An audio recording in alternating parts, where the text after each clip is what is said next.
Good morning, good afternoon, and good evening, ladies and gentlemen. My name is Nadir Husein, working with GeoSplit.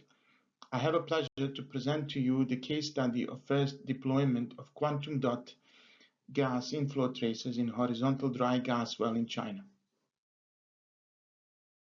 I will start with the brief background on the pilot well Yan 3G11. It is a horizontal well drilled in the coal bed methane bearing formation. The well was drilled in October 2019 to the total depth of 2,289 meters. The reservoir pressure is 5.4 megapascal and the reservoir temperature is 35 degrees Celsius. The horizontal section length is 1,143 meters. The upper right diagram shows the actual well trajectory in a green color. The lower picture depicts hydrocarbon saturation log obtained while drilling. Lithology indicates a very heterogeneous formation with fine sandstone 653 meters from the keel and silty mudstone 590 meters to the toe. The shown gas saturation log and the lithology point out a very heterogeneous reservoir section. The map on the right side of the slide shows the indicated position of the well Yan 3G11. It was drilled on a well pad called Yan 38-1. There are only two offset appraisal wells drilled in the same formation showing low gas production averaging at around 3,700 meter cube per day and very low flowing bottom hole pressure at only 0.2 megapascal. This well was hydraulically fractured. The quantum dot based inflow gas tracers were placed in a coated frac sand. The objective was to use unique gas tracer signatures in each frac stage to be able to obtain long-term dynamic production profiling and then further to evaluate and optimize frac design, frac stages placement and horizontal section length in the future wells as a part of field development. Initial frac design called to place 18 stages across the horizontal section. Actual job execution placed 17 frac stages and 16 different gas tracer signatures. I will elaborate the job execution in subsequent slides. So I will attempt to explain the basic principles of quantum dot gas tracers. This type of tracers uses nano-sized quantum dots. When irradiated with laser light, quantum dots glow at a very distinct color as shown in the upper left-hand side photo.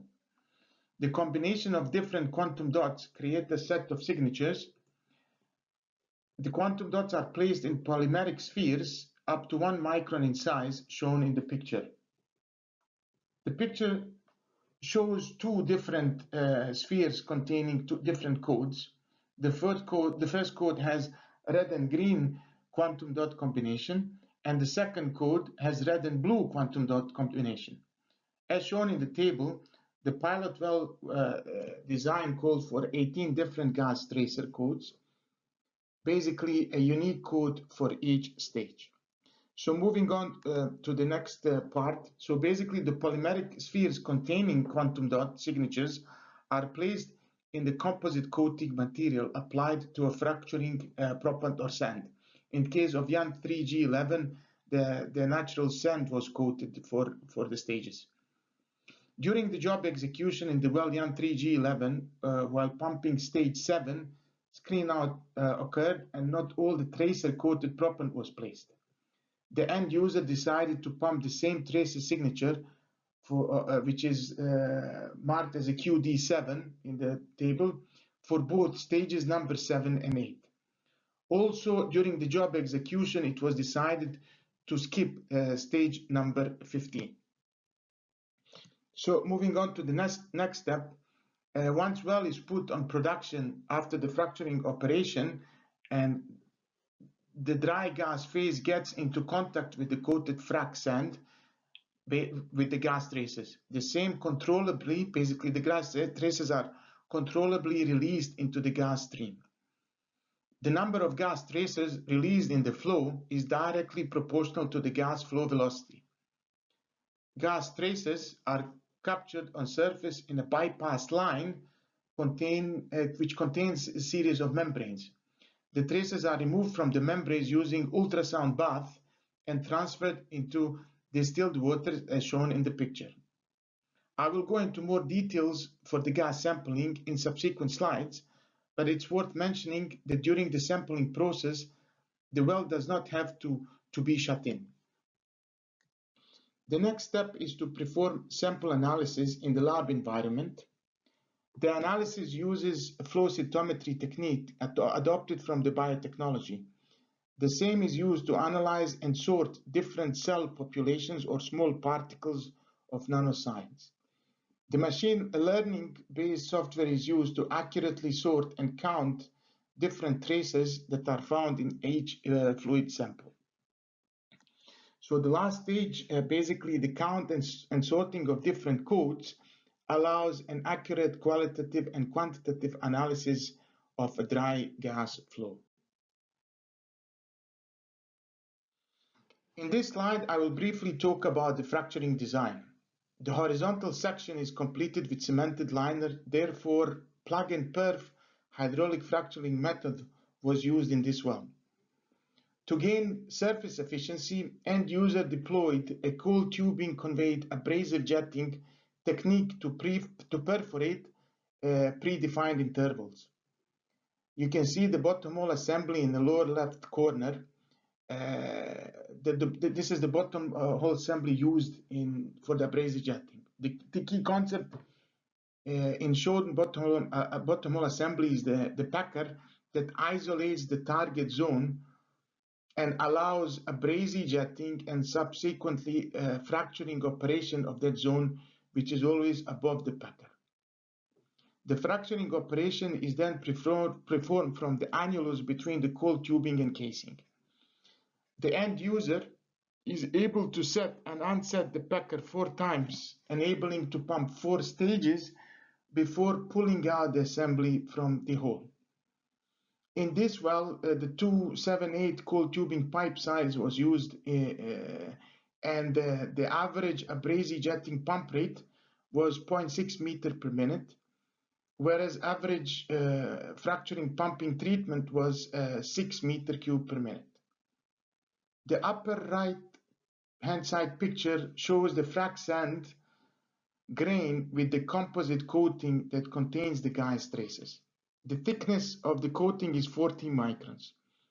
The coated proppant goes through the same post-manufacturing QA/QC process like conventional proppants to ensure that the mechanical properties satisfy fracturing design.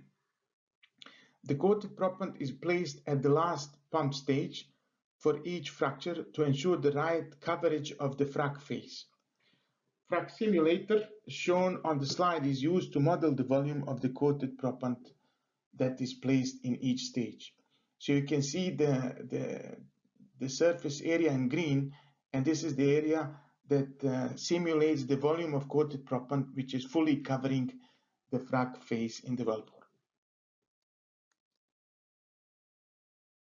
Moving on, now I will explain the gas sampling in detail. The middle picture shows the bypass line installed on the well YAM 3G11. The right-hand side photo shows the main components of the bypass line. The series of 3 sets of membranes with metallic mesh protectors and rubber seals are placed in the line. The reason for placing 3 different sets is a mere redundancy to mitigate any membrane failures during the flowback and sampling. The diagram in the upper right corner shows the gas flow path through the downstream of the well and through the bypass line. As mentioned previously, the shown setup does not require for the well to be shut in during the sampling. The red arrows show the flow of gas through the filtration device containing the membranes. During the flowback of the well, both valve number 2 are in the open position and the vent valve is closed. In order to ensure that the correct capture of gas traces in the membranes, the closure of valve number 2 will create hammer effect or an impulse. Based on expected and actual flowing pressure and rates, the sampling schedule defines the number of impulses to be taken during the sampling, and this is shown in the table on the slide. The typical duration of a gas sampling is around 8 hours. Different sampling impulses allow better statistical benchmarking for an accurate production profiling when using machine learning software.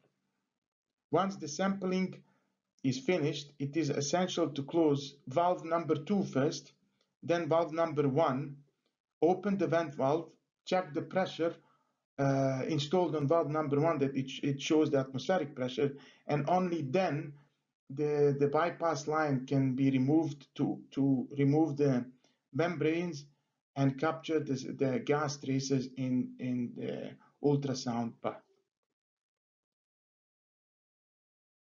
So moving on, this slide shows the production history of the well Yan 3G11. The well was put on production on 23rd of November 2019. As you can see from the charts, it was still producing fracturing fluid when put on production. The two pink columns show the gas tracer sampling dates.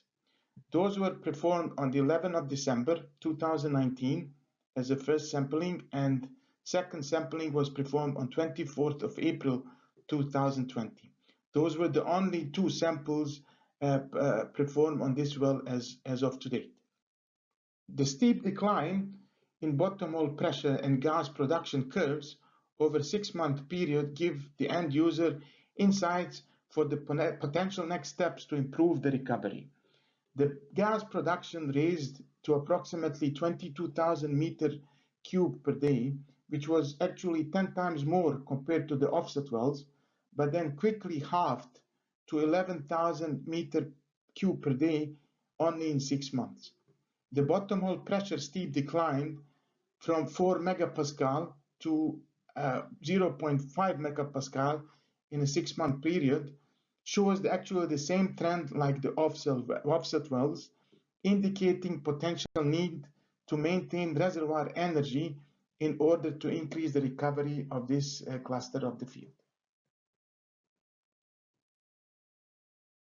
Looking at the production profiling obtained from the two different time points in December 2019 and April 2020, they show a very similar pattern.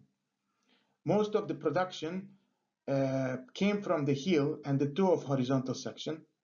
The production profile matches the hydrocarbon saturation pattern shown in LWD log. During the job execution in the fraction ports number 7 and number 8, only half of design coated proppant volume was placed, indicating critical low number of gas traces captured on surface and potential masking of the data, since not all the frac phase in the wellbore is covered by the coated proppant. Also note that the end user decided to use the same code for both frac port 7 and frac port 8. Therefore, the production contribution shown is cumulative for both ports. In the last slide, in summary, the first time use of gas traces in coated proppant to enable long-term production profiling in dry gas reservoirs was deemed successful. 16 different codes were placed as shown in the table. The deviation during the execution stage prevented the placement of tracer coated proppant in the frac port 14. Also, the same code QD7 was placed in ports 7 and 8 with the actual volume, placed volume only 50% of the design volume.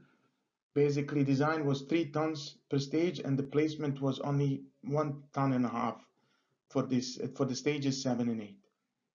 End user adopted this technology for the future wells, which would enable him for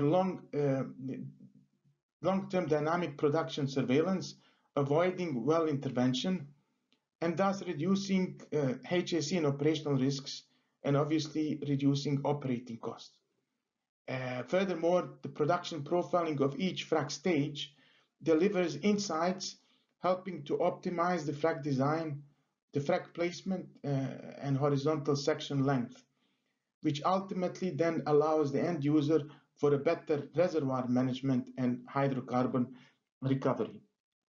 With this, I conclude my presentation and open the floor for any question. Thank you for your attention.